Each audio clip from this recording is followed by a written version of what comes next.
Welcome to our tutorial about the Arc tool. Let's begin by creating two rectangles. Activate the rectangle command. First and second clicks establish the rectangle, repeat the rectangle, and we'll drop the second one about here. Now let's turn on Object Snap mode. Let's right-click on the Object Snap icon. The active objects appear inside a box: endpoint, midpoint, center, and so on. Creating an arc is pretty straightforward, but there's a lot of different methods, and you'll better understand which to use when you've got more practice. Let's start with the three-point arc. First point, second point will snap here, and third point will snap here. To edit the arc, just select it with a left click. Three handles appear on the arc, and one for the center point. You can click and drag each of these handles. When you mouse over a handle, different options appear, for example, stretch and lengthen. Let's try to lengthen the arc, and just left-click to place the new endpoint of the arc.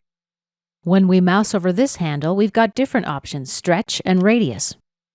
While the arc is selected, to delete it, I can simply press delete on my keyboard.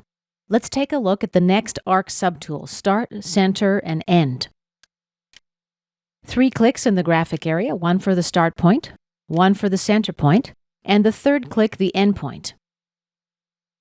Let's try another arc using this same method: start point, center point, and end point. Let me demonstrate the next option now: start, center, and angle. The start point, the center point. Now we specify the angle of the arc or its length. Here is 0.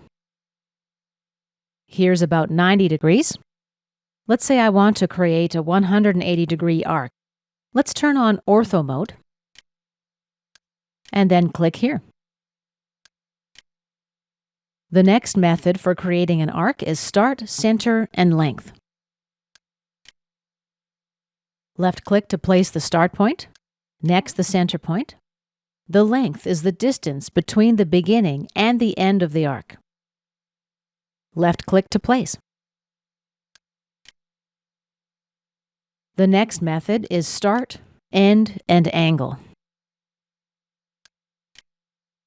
Let's place the start point, the end point, and now we determine the angle. Here is 180 degrees. Next is start, end, and direction. This creates an arc using a start point, an end point, and a tangent direction at the start point. Basically, this arc has tangency with an imaginary line. Let's try start, end, and radius. First click sets the start point. Now the end point. Lastly, I specify the radius. I'm going to snap my cursor to the midpoint of this line. And here is another 180-degree arc. Let's take a look at the next method: center, start, and end. First click establishes the center point, then the start point, and now the end. And let's try another arc using this method: center, start, and end. Let's try the next method for creating an arc: center, start, and angle. First the center point of the arc, then the start point, and now the angle. Here's 0, 90, about 270. For this example, let's enter a numerical value in the command line, let's say 180 degrees, and press enter.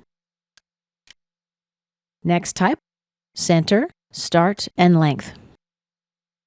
First the center point, next the start point, and the third click establishes the length of the arc. Let's say it'll be equal to the length of this line. Now for my last example, I'm going to create a three-point arc first. First point, second point, and point number 3.